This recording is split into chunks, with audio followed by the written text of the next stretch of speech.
అంటే మనసు నిద్ర దాకా తీసుకుపోయింది అంటే అక్కడ అంత ఎనర్జీ ఉంది అని.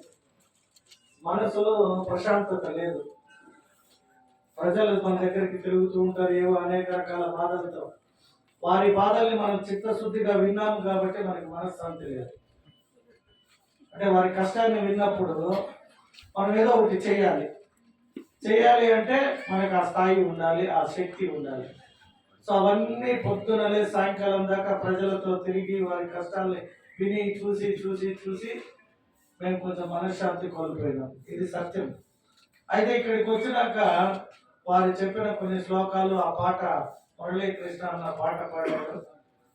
నిజంగా కూడా ఒక 5 నిమిషాలు డీప్ స్లీప్ వచ్చింది. అంటే అంత మంచిది ఈ ఓం శక్తి, ఓం శాంతి. ఇవి బ్రహ్మకుమారి గారు చెప్పినట్టు ఇక్కడ అన్ని ఆ శ్లోకాలు, ఆ పద్యాలు ఉన్నాయి. కులం కంటే గుణం గొప్పది, మతం కంటే మానవత్వం గొప్పది అన్నారు. మతాలు కులాలు ఏవి మనతో రావు. స్నేహితుడు మనతో వస్తాడు, అది ఏ కులస్తుడైనా కావచ్చు.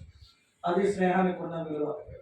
అలాగే ఇక్కడ ఆమె రాసిన అన్ని శ్లోకాలు, ఆ పుస్తకాలన్నీ కరెక్ట్గా చదువుకుంటే మనసు పరిశుభ్రతతో ఏ రోజైతే ఉంటామో అది మనం నిజమైన జీవితం గడుపుతామని. అప్పుడే ఆమె చెప్పినట్టు నా దగ్గర కూడా అది నాకు చాలా దగ్గరగా మ్యాచ్ అయింది.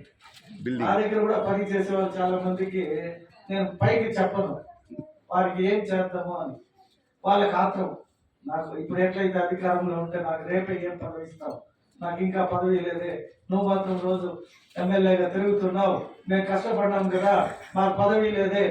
వాళ్ళకి మంచి పదవి ఇద్దామని నేను ఆలోచించే లోపల వాళ్ళు కోరుకునేది చాలా చిన్నది.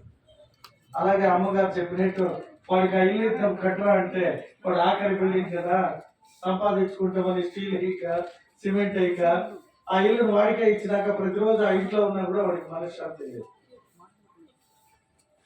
బాగా చెప్పావు, అది సత్యము. ప్రజలందరూ కూడా అటువంటిది గమనిస్తే చాలా ఓపికగా ఉంటే అన్నీ దక్కుతాయి. నాకు కూడా చిన్నప్పుడు భలే ఆశ ఉండే, చంద్రబాబు నాయుడు గారు ఇంట్లో పుస్తకాలు ఇస్తా పుస్తకం చదివేసి 27 సంవత్సరాలకి ఎమ్మెల్యే అయిపోయి మంత్రి అయిపోవాలని 26 సంవత్సరమే పోయి కలిసిన ఆయన. సార్ అన్న ఏంటయ్యా అన్న, సార్ నాకు ఆశగా ఉంది సార్ ఎమ్మెల్యే అవ్వాలి అన్న. ఏమరయ్యా మీది అన్న, చిత్తూరు సార్ అన్న. చిత్తూరు అనేది ఎక్కడ ఉన్నామంటే ఇక్కడ ఇదే సార్, బెంగళూరులో ఉన్నాను. ముందు వచ్చి పార్టీలో చేరి సభ్యత్వం తీసుకొని రాజకీయం అంటే ఏమని నేర్చుకో, మీ తండ్రి గారు రాజకీయ నాయకుడు అని అడిగాడు. కాదు అని చెప్పాడు.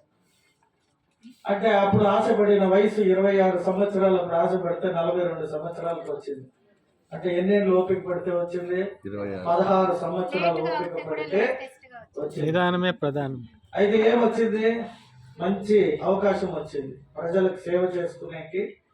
ఒక హెడ్ క్వార్టర్స్ లాంటి చిత్తూరు హెడ్ క్వార్టర్స్ కి ఒక చిన్న వయసులో అవకాశం దక్కింది. కాబట్టి మనం చేసే పని పరిశుభ్రతతో మన మనసు మంచిదై చేస్తే అది 4 ఏళ్ళు బాగుంటుంది. నేను చూస్తూ ఉంటాను అధికారులు చేసే పనులు కానీ నాయకుల్ని కానీ గమనిస్తూ ఉంటాను. మీరు చెప్పినట్టు నేను అబ్జర్వ్ చేస్తూ ఉంటాను. వాళ్ళలో చిత్తశుద్ధితో పని చేస్తున్నారా, లేదా ఊరికే ప్రజలకి ఐవాష్ చేస్తూ ఉన్నారా, లేదా వాడికి ఆ నాలెడ్జ్ ఉండి ఆ పని టేకప్ చేసినాడా అని. ప్రతి ఒక్క నాయకుడు కాంట్రాక్ట్ చేయాలి, డబ్బు సంపాదించాలి. పని పైన నాలెడ్జ్ లేదు కానీ ఆ పని తీసుకోవాలి. ఆ పని చేస్తాడు, నష్టపోతాడు. అరే నువ్వు నష్టపోతావని ముందే చెబితే మా వాడు నాకు పని ఇచ్చేకి ఇష్టం లేదు కాబట్టి కథ చెప్పాడు అన్న. అదే ఒకటికి పని ఇచ్చా, 8 నెలలుగా చేస్తానే ఉన్నాడు. నాకు ఆ రోడ్డు ఆ పని పైన కోరికే పోయింది. ఎప్పుడైనా కోరిక కలిగినప్పుడు భోజనం చేస్తే ఆకలి తీరుతుంది, కానీ ఆకలి తీరిపోయినాక భోజనం చేస్తే కడుపు వస్తుంది.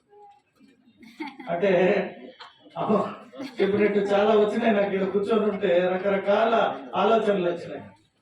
ప్రతి ఓడికి పవర్ కావాలి, నాకు రాత్రి నేనేమో అయిపోవాలి, నిన్న ఎలక్షన్ పెడితే నేను కౌన్సిలర్లు అయిపోవాలి, మేము అన్నీ చేయాలి. ఇప్పుడు పదవి అధికారంలో ఉన్నాం, ఇప్పుడు చేస్తే వద్దన్నారు. అధికారం ఉంటేనే చేస్తాము అంటారు. అంటే వాళ్ళ చిత్తశుద్ధి లేదు అని అర్థం. మనసు ఎప్పుడు మంచిగా ఉండదో అప్పుడు ఏది మంచిగా కనిపించదు. మన కళ్ళతో మంచిగా చూస్తే అన్ని మంచిగా కనిపిస్తాయి. మనం మంచిగా చూసినప్పుడు అన్ని కూడా మనకు అపార్థంగానే కనిపిస్తాయి. అలాగే అధికారులు కూడా అట్టే ఉన్నారు. కాబట్టి ఈ చిత్తూరు పట్టణాన్ని ఒక రాత్రి ఏమీ మార్చలేమమ్మా. మీలాంటి అన్నీ తెలిసిన వారైనా నాలాంటి అనుభవం ఉన్నోడైనా అంటే వయసు చిన్నదైనా నాకు కొంచెం 17 సంవత్సరాల నుండి నేను అన్ని పనులలో పని చేసిన వాడిని. టెక్నికల్ గా కూడా నాకు ఒక పని చూస్తే ఎలా చేయాలని నాకు తెలుస్తుంది. ఆ పని 40 ఏళ్ళు చేసినోడు కూడా నా ముందరే రాంగ్ చెప్తా ఉంటాడు, నాకా భరించలేదు. అటేనేమన్నా అంటే కులము గోత్రం అంటాడు, లేదా మతం అంటాడు, ప్రాంతం అంటాడు, లేదంటే నువ్వు బెంగళూరు నుండి వచ్చావంటాడు నన్ను. మరి ఇక్కడే ఉన్నావు ఏమైనా చేసినావంటే నేను చేసినాం రా చూస్తూ అంటాడు. 2 అడుగులు చేయాల్సిన ఇక్కడ 6 అడుగు పెట్టి కాలువలు పెట్టాడు. పైన అయిపోతా ఉండే నీళ్లు, కాలువ గలీజు అని. ఏమో ఇది డీపనింగ్ చేసి కాలువ తవ్వాలి కదరా అంటే వాడు ఇచ్చింది ఇంతే అని అంటాడు.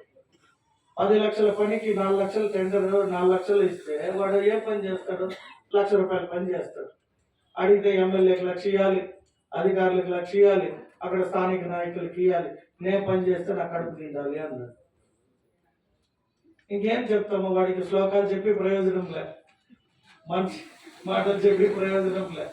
పని మనమే చేసుకోవాలి. తెలిసిన వాడికి పని ఇస్తే ఆ పని మీరు చెప్పినట్టు న్యాయం జరుగుతుంది.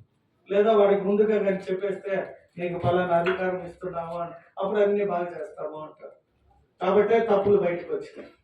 తప్పు ఎందుకు చెప్తాడు? తప్పు చెప్పేది అతన్ని ఏమారించడానికి. ఏమారిస్తే ఏమారిపోయేకి సిద్ధంగా ఉండరు, కానీ నిజం చెప్తే నమ్మడానికి ఇష్టపడతారు. కాబట్టి నేను కూడా వచ్చిన కొత్తలో చాలా నిజాలే చెప్పా. ఆ నిజాలకి వాల్యూ లేదనేది ఇప్పుడు అర్థమవుతుంది. ఎందుకంటే 1 లీటర్ పాలలో 10 ml నీళ్లు కలిపితే తెలియదంట. 1 లీటర్ నీళ్ళలో 10 ml పాలు కలిపితే ఎక్కడ తెలుస్తుంది? అట్లా కలుషితమైపోయిందమ్మా ఈ ప్రపంచం కూడా. నిజంగా మీలాంటి వాళ్ళు, ఇటువంటి సంస్థలు ఇంకా అనేకం పెరగాలి, మనుషుల్లో మార్పు రావాలి. ఆ మార్పు వచ్చినప్పుడే మనం ఏమైనా చేయాలన్నా కూడా అది పాసిబిలిటీస్ అవుతుంది. కాబట్టి ఇటువంటి కార్యక్రమాలకు మమ్మల్ని కూడా పిలుస్తా ఉంటే మా నాయకులు కూడా వస్తారు. వాళ్ళలో కూడా పరిపూర్ణత చెంది మాకు ఇంకా మంచిగా సహకరించి ఈ ఊరు బాగుపడాలన్నా, సమాజం బాగుపడాలన్నా, మన ఊరు మన వీధి బాగుపడాలన్నా మనం ఒక్కరు చేస్తాము, నలుగురు కలిస్తేనే ఆ పని అవుతుంది. కాబట్టి మీ అందరినీ ఈ ఊరు బాగుపడడానికి మంచి కార్యక్రమాలకు మీరందరూ కూడా ఒక చేయూతగా నిలవాలని కోరుకుంటూ అమ్మవారు బ్రహ్మకుమారి గారి ఆశీస్సులు మీ అందరికి ఉండాలని తెలియజేస్తూ మీకు కూడా ఆల్ ద బెస్ట్ అమ్మా. ఇటువంటి కార్యక్రమాలు కాపాడించండి. మేము ఎప్పుడూ ఉంటాం.